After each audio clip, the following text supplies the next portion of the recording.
Hello सभी भाइयों को नमस्कार। जय हिंद। मैं रामजी राजपूत जराकर आपके सामने समक्ष हूँ। थोड़ा लेट हो गया हूँ अवगत कराने, जो समय अवगत कराया गया था। आज बात करते हैं, मैंने आपको ही पहले कहा था, आज का मुद्दा होगा वेनेजुएला वर्सेज अमेरिका। अमेरिका की पॉलिसियाँ। जो लोग जुड़ पा रहे हैं उनको बहुत बहुत धन्यवाद। अपना नाम प्रदर्शित करें और अवगत कराएं। वॉइस आ रही है, कभी कभी समस्या हो जाती है वॉइस की। कृपया अपना नाम प्रदर्शित करें। जो लोग जुड़ पा रहे हैं उनको मेरा बहुत बहुत धन्यवाद। आप सभी का आभार। जितने मित्र जुड़ पा रहे हैं उनका अपना नाम प्रदर्शित करें। जय हिंद। अब क्या स्लो कनेक्शन की शिकायत है यार। अक्की गौतम, अक्की भाई, आपको जुड़ने के लिए बहुत बहुत धन्यवाद। जो लोग जुड़ रहे हैं उनको बहुत बहुत धन्यवाद। मैंने आपको पहले ही कहा था, आज बात करते हैं वेनेजुएला। जो हमारे आजकल तो हमारे विश्व जगत में किस प्रकार की आक्रामकताएं बढ़ी रही हैं, और कल बात करेंगे लगभग अपना जो बजट पेश हुआ है 26-27 वाला भारत देश में। अक्की गौतम पहाड़िया से हैं भाई, आपका जुड़ने के लिए बहुत बहुत धन्यवाद। जो मित्र जुड़ पा रहे हैं उनको मेरा बहुत बहुत धन्यवाद। काफ़ी अब आपके सामने जो लोग आ रहे हैं उनका नाम लेना चाहता हूँ। स्लो कनेक्शन की शिकायत क्यों हो जाती है भाई?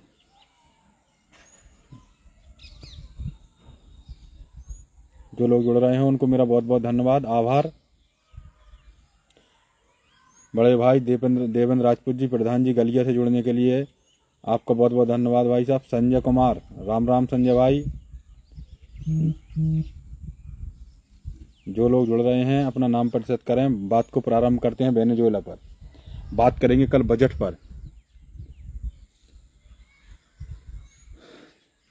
देवन भाई साहब सब कामना दे रहे हैं, आपका हमेशा आशीर्वाद रहता है, स्नेह बना रहता है, आपका आभार है। प्रेम भाई जी, आपका जुड़ने के लिए बहुत बहुत धन्यवाद। राजेश राजपूत जी, अड़गांव से जुड़ने के लिए बहुत बहुत धन्यवाद। जो लोग जुड़ पा रहे हैं उनको मेरा बहुत बहुत धन्यवाद। क्योंकि अब आपके सामने मैं समक्ष आता रहूँगा। काफ़ी दिनों के बाद समक्ष नहीं आ पाता था, अब आता रहूँगा। जय श्री राम प्रेम भाई, जय श्री राम। जो लोग जुड़ रहे हैं कृपया अपना नाम प्रदर्शित करते जाएं। अजय भाई, आपका जुड़ने के लिए बहुत बहुत धन्यवाद। और कैसे हैं अजय भाई? आज बात करते हैं, प्रारंभ करते हैं। हमारे विश्व जगत में जो अशांति का कारण बना हुआ है, कैनोमैक्स पूरे विश्व की उथल उथल कर रही है, यहाँ से वहाँ घूम रही है, उतर फिर रही है। इसका मेन कारण मैं आपको बताता हूँ। हमेशा हमारे प्रिय मित्र इंजीनियर रोबेन सिंह राजपूत खेड़ा जी से जुड़ने के लिए, इंजीनियर साहब आपका बहुत बहुत धन्यवाद। मैं अब बात को लेकर चलता हूं। आपको मैंने आपको बता दिया है। कल मैं आपको पुनः अवगत करा रहा हूं कि भारतीय बजट पर बात करेंगे। आज बात करते हैं जो अमेरिका की चालें हैं, अमेरिका की जो ऐसे ना सच्चाई के पीछे जो काली सच्चाई है, उस पर आते हैं। वेनेजुएला पर इसने किस प्रकार सरेंडर किया है वेनेजुएला में। वेनेजुएला से मैं आपको पहले अवगत कराना चाहता हूँ। वेनेजुएला एक साउथ अमेरिका का देश है, दक्षिणी अमेरिका महाद्वीप का एक देश है। ज़्यादा बड़ा देश तो नहीं है, लेकिन मैं आपको पहली चीज़ अमेरिका की पॉलिसियाँ गिनाना चाहता हूँ।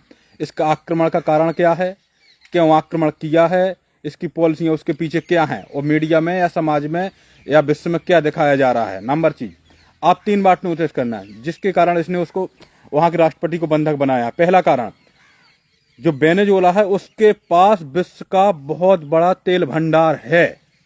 विश्व का बहुत बड़ा तेल भंडार है। खाड़ी देशों के पास तो तेल भंडार है, वो उनकी भौगोलिक स्थितियां हैं, लेकिन देशों में सबसे ज्यादा इसका विश्व का बहुत बड़ा तेल भंडार है, वो है वेनेजुएला के पास। दूसरी चीज, वहां की जो विपक्ष की नेता है मारिया कोरोना मचाडो, जिनको वर्ष 2025 का शांति का नोबेल पुरस्कार मिला है, जिसके लिए ट्रम्पवा भाई साहब परेशान है। पूरे विश्व में उथल पथल मचाई हुई है उस नोबेल पुरस्कार के पीछे। वो नोबेल पुरस्कार मिला है मारिया कोरोना मचाडो, जो वेनेजुएला की हैं। तीसरा सबसे बड़ा कारण, इसका तेल भंडार अथाह है और ये तेल कम सस्ते प्राइसों में, कम पैसों में उसके दुश्मन देशों यानी कि रसिया और रूस और उसके चाइना और चीन को भेजता है कम पैसों में। तो अमेरिका को इसकी खलती है। अमेरिका की बरसों से उसकी तेल भंडार पर नजर है, बहुत बड़ी तेल भंडार पर नजर है कि उन देशों को देता है। भारत को तो नहीं देता वेनेजुएला, लेकिन चाइना और रसिया को तेल प्रदान करता है। उसकी इसकी बहुत बड़ी पॉलिसियां हैं। पहले मैं आपको बताना चाहता हूं, कोरोना का टाइम चल रहा था सन 2020 से वहां के राष्ट्रपति को उठाने की इनकी पॉलिसियां हैं। आप अमेरिका को कभी नहीं समझ सकते कि 10 साल पहले किसी चीज को बर्बाद करना होता है तो वो 10 साल पहले नीतियां बनाना चालू कर देते हैं। आज विश्व में जो विखंडन का कारण, मैं हमेशा आपको बता रहता हूं, पाकिस्तान चाइना नहीं है भाई, अमेरिका और ब्रिटेन है। आज भारत के कई टुकड़े हुए हैं। USSR, union Soviet socialist Republic की यूएसएसआर सन 91 में 15 देशों में टूटा है। उसका कारण ये दोनों देश हैं। आज भारत भी 3 देशों में टूट चुका है। 1935 में म्यांमार चला गया है, 1869 में अफगानिस्तान चला गया, 1947 में पाकिस्तान चला गया। उनका कारण ही ब्रिटेन है। ये हमेशा आपके कल्चर के साथ खेलते हैं। जब तक आप कल्चर को समझेंगे, जब तक आप बहुत पीछे चले जाएंगे। आज वही कहानी उसने वेनेजुएला पर चलाई है। आप ये बताइए, और जैसे आप मीडिया में तो कुछ कहेंगे, संसार में तो कोई कारण बताएंगे कि किसी राष्ट्रपति को उठाना बहुत बड़ी चीज है। किस कारण उठाया है? अब इनकी पॉलिसियां क्या है? अमेरिका की एक नीति है, आप नोटिस कीजिए, खुद के संविधान की उनकी एक नीति है, जिसे कहते हैं मोरोना डॉक्ट्रिन नीति। मोरोना डॉक्ट्रिन नीति जो इनकी है, ये किसी देश की अंतरिम सरकार में हस्तक्षेप करने का अमेरिका को अधिकार देते हैं। मतलब किसी भी देश में हस्तक्षेप करने का अधिकार, जो इनकी मोनेरो डॉक्ट्रिन नीति है, हस्तक्षेप करने का अधिकार अमेरिका को देते हैं। बाकी किसी देश को नहीं है ऐसी नीतियां। तो उसकी नीति के तहत इसने क्या आरोप क्या लगाया है, आप सुनिए तो। असत्य भंडार इसके ने क्या कहा है? असत्य भंडार इनके पास झूठ का। इन्होंने क्या कहा है? इन्होंने कहा है कि भाई जो वहां के निकोलस मादुरो प्रेसिडेंट थे वेनेजुएला के, ड्रग तस्कर हैं। समझ रहे? ड्रग तस्कर हैं, एक कोकीन टेरर उत्पन्न कर रहे देश में। अरे भाई वो ठीक है, ड्रग तस्कर हैं, अफीम तस्कर हैं, कोकीन टेरर उत्पन्न कर रहे हैं, वो उनके देश की गतिविधियां हैं। ये भी हम मानते हैं कि इतना तेल भंडार होते हुए भी वहां की 90% जनता भुखमरी के कारण मर रही है। गरीबी देश है, ये भी मान रहे हैं हम। लेकिन वो वहां की जनता, जैसे बांग्लादेश, श्रीलंका में उग्रवाद हुआ, वहां की जनता उसको गिराती, उसको वहां पर हटाती। आपको क्या दिक्कत थी? आप वहां पर और ये तो सोचिए, आप ट्रम्प भाई साहब ने मोरेनो के स्थान पर डोनेरो डॉक्ट्रिन नीति कर दिया है। मतलब डोनाल्ड ट्रम्प, डोनेरो डॉक्ट्रिन। किसी के यहाँ घुसना, इनके 150 हवाई जहाज एक साथ उड़े अलग अलग टाइम पर है, लेकिन पहुंचना एक ही टाइम पर था। वहां पर गिरते हैं। जो वेनेजुएला की राजधानी है कराकस, वहां से राष्ट्रपति से उठा लिया जाता है, उसके सेनाध्यक्ष को शामिल किया जाता है। सेनाध्यक्ष को करोड़ों का वादा किया जाता है कि तुमको करोड़ों रुपया दिया जाएगा, अमेरिका में नई आपको पहचान दी जाएगी, नया नाम दिया जाएगा, नई शोहरत दी जाएगी। तब तो व्यक्ति बहकेगा। तो उसी ने सब बताया है कितने टाइम पर प्रेसिडेंट कहाँ रहते हैं, कहाँ बैठते हैं, कहाँ सोते हैं, कहाँ निकलते हैं। इनका 2020 कोरोना के सामने से उसको उठाने की साजिश चल रही है और उसको उठा लिया जाता है। ये बताइए, आपको रात को 11 बजे 2 बजे के आसपास उसके बेडरूम से पत्नी उसकी खींच करके उसको गिरफ्तार किया जाता है। मानते हैं गलत है, ये भी मानते हैं वो अफीम तस्कर है या कोकीन टेरर है, हम सब मानते हैं। लेकिन वो भी तो वेनेजुएला का एक राष्ट्रपति, आम इंसान तो है नहीं। आप इस प्रकार उठा लिया जाता है, खींचकर उसके बेडरूम से रात को उठा लिया जाता है, हथकड़ी पहनाकर। और कोई देश, अभी भारत चढ़ जाए पाकिस्तान पर, पूरा विश्व कहां जाएंगे? ह्यूमन राइट्स वाले, मानवाधिकार वाले, यूएनएससी, संयुक्त राष्ट्र संघ महासभा, आग लग जाएगी पूरी दुनिया में। ये साले ईरान को बर्बाद कर रहे हैं तो भी इनको दिक्कत नहीं है कि अपने यूएनओ को दिक्कत है। इन्होंने इराक को बर्बाद कर दिया, ईरान को बर्बाद कर दिया, आज इसराइल फिलिस्तीन मर रहा है, आज यूक्रेन रसिया लड़ रहा है। सबके कारण अमेरिका और ब्रिटेन तो है ही। लेकिन हम लोग कुछ करें तो चढ़ जाएंगे। आप तो मानवाधिकार, कहां गया तुम्हारा मानवाधिकार? ईरान में लोग, लाखों लोग, हजारों लोग मर रहे हैं, कहां गया तुम्हारा मानवाधिकार? वहां है कोई इंसानियत? भारत तो रसिया का साथ देता है, रसिया को धन उपलब्ध कराता है, वो यूक्रेन से युद्ध लड़ रहा है। अरे चोट्टो, तुम दिन दोपहर के प्रेसिडेंट को उठाओ, दिन दोपहर उनकी गर्दन उड़ाओ, दिन दोपहर ईरान को बर्बाद कर दो, दिन दोपहर इराक को खा जाओ, दिन दोपहर आज पूरे विश्व का विभाजन करा दो। आपकी नीतियां सही हैं।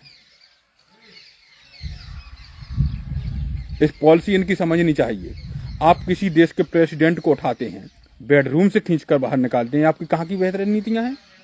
मानते हैं वो कोकीन तस्कर है, ड्रग तस्कर है, वो प्रेसिडेंट है वेनेजुएला का। एक कारण हो सकता है, लेकिन बड़ा कारण मैं आपको मित्र बताना चाहता हूं, बड़ा कारण है वहां का तेल भंडार, जिसकी अमेरिका की कभी नहीं बनती है। इसी प्रकार वेनेजुएला का बहुत पहले से कब्जा चल रहा है। अब कह रहे हैं इस पर किसका अधिकार होगा वेनेजुएला पर? जब तक एक विशेष विवेकशील ईमानदार व्यक्ति उसको समझ नहीं आता है, जब तक उसकी सत्ता, वहां की सत्ता कौन संभालेगा? अमेरिका संभालेगा। एक तरफ पूरा विश्व देख रहा था, विपक्षी नेता है जो मारिया कोरोना मचाडो, जिन्होंने शांति का नोबेल पुरस्कार मिला हुआ है, ये वहां की सत्ता संभालेगी। लेकिन नहीं, बहुत इसके दुश्मन है। नोबेल पुरस्कार के पीछे पूरा देश थल पर, पूरी संसार की इकोनॉमिक्स नहा से महा हो रही है। उसका कारण कौन है? ट्रम्पो है। ट्रम्पो को चार दिया शांति का नोबेल पुरस्कार, शांति का नोबेल पुरस्कार दे दिया कोरोना मचाडो को। वो उसको कैसे बनाएगा? लेकिन फिर भी सरेंडर कर दिया है मारिया कोरोना मचाडो ने। ये भाई साहब आप लीजिए शांति का नोबेल पुरस्कार। बहुत खुश हुआ ट्रम्प भाई साहब कि आप ले लीजिए शांति का पुरस्कार। सरेंडर कर दिया उसने एक नोबेल पुरस्कार अपना। यह उसकी दादागिरी अमेरिका की। स्पष्ट गुंडाई करता है और कहते हैं आजकल गुंडाई खत्म हो गई है। ये गुंडाई खत्म नहीं हो गई है भाई, स्पष्ट दादागिरी चल रही है हमारी। आप देश की यार, हम लड़ने लायक नहीं है अभी। आप क्या समझ रहे हैं? 3 गुना तो वो क्षेत्रफल में बड़ा है यार, क्षेत्र है बहुत। जब जापान ने वहां पर उड़ाया था ना प्रशांत महासागर उनके द्वीप को, उतनी नौसेना तो आज हमारे पास है जब उसका नुकसान उसमें हो गया था सन 45 में। अभी आगे है तो उसका वो सरेआम गुंडागर्दी दिखाता है। दादागिरी है भाई, दादागिरी कर रहा है वो तो। आप किसी देश के राष्ट्रपति को उठा लेते हैं, वो भी उसके बेडरूम से खींच कर निकालते हैं। 150 प्लेन एक साथ उड़ा के वहां पर तहलका काट दिया जाता है वेनेजुएला में। आप कहते हैं हम अपने हिसाब से सरकार चलाएंगे किसी अन्य देश में घुसकर। अरे यार तेल भंडार सरकार का हो ना, हमको तेल भंडार चाहिए वहां का, कि ये रसिया और चाइना को तेल भंडार उपलब्ध कराता है। हम नहीं ऐसा चाहते हैं। मोरेनो डॉक्ट्रिन नीति अच्छी है, आपकी यार नीति है। आप किसी देश में घुसकर वहां की लोकतंत्र में हस्तक्षेप करते हैं। अरे वहां की जनता गिराती है उसको, खुद गिराती वो अपने आप। जो लोग जुड़ रहे हैं उनको मेरा बहुत बहुत धन्यवाद। अंकित राजपूत बरगों से जुड़ने के लिए बहुत बहुत धन्यवाद। प्रेम सिंह भैया आपका बहुत बहुत धन्यवाद।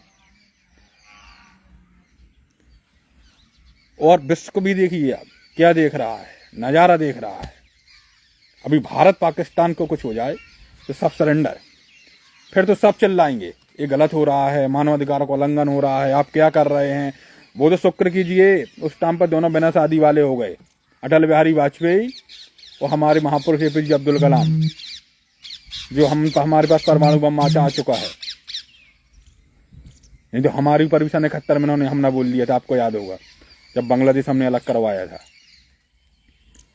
7वां बेड़ा भेजकर। वो तो रसिया की मदद की थी कि जो 40वां बेड़ा भेजा था विपक्ष में।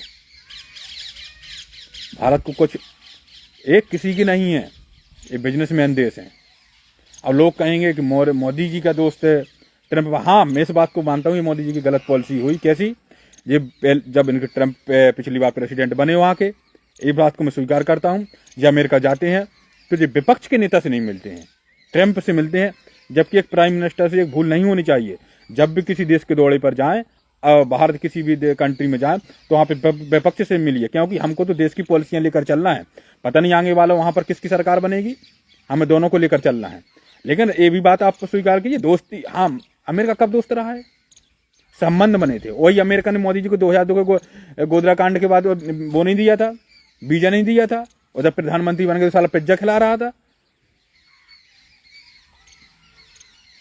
बहुत आज सोना बढ़ रहा है, इकोनॉमिक्स बढ़ रहा है, national stock exchange, Bombay stock exchange, दुनिया भर के शेयर मार्केट सब घुमाए हुए है ट्रंप।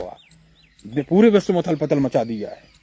किसी की हिम्मत नहीं है उससे लड़ने की। भाई कौन लड़ेगा उससे?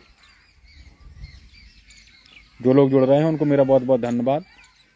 मैंने आपको बेहतर बताया तरीके से कि मतलब उद्देश्य क्या था इनका, किस वेनेजुएला को किस कारण इन्होंने हमला किया है, इनकी असली पॉलिसियां क्या है, इनकी चाल क्या है। इनका मेन कारण था सिर्फ वहां का तेल भंडार वेनेजुएला का, उस पर इसकी बहुत अच्छे से नजर है। कई वर्षों से 2020 से साजिश रच रहा है, उसको अखरता है कि इसके पास इतना बड़ा तेल भंडार क्यों है। वो कह रहा है हमारे देश में कोकीन तस्कर है, अफीम तस्कर है, टेरर उत्पन्न कर रहा है, जबकि मैक्सिको तेरे नीचे है नाक के, वो भेज रहा है वहां पर अफीम। वेनेजुएला नहीं भेज रहा है वहां पर कोकीन, मैक्सिको भेज रहा है जो तेरे नीचे है। वेनेजुएला तो एक बहाना है। कैसे कहेगा, विश्व में कुछ तो कहना पड़ेगा कि हमने किस प्रकार आक्रमण किया है, जो यूएनओ बना है, तो कुछ तो सवाल करेंगे। जैसे अंदर की नीतियां कुछ होती हैं, बाहर भाषण देने के लिए कुछ अलग नीतियां हो, यही बात है इनकी। इनका मुख्य लक्ष्य कि आप चाइना रसिया को तेल कम सस्ता प्राइसों पर प्रदान कर रहे हैं, एक्सपोर्ट इम्पोर्ट कर रहे हैं, और भारत तो इसमें अभी नहीं कर रहा है, लेकिन उसको रसिया से बहुत बड़ी दिक्कत है। तो वहां के प्रेसिडेंट को अब विश्व देख रहा है। जय हिंद। मैं अपनी बात यहीं पर समाप्त करता हूं। इंकलाब जिंदाबाद। ब्रजराज सिंह राजपूत जी, भाई साहब आपका जुड़ने के लिए बहुत बहुत धन्यवाद। इंकलाब जिंदाबाद, हिंदुस्तान जिंदाबाद।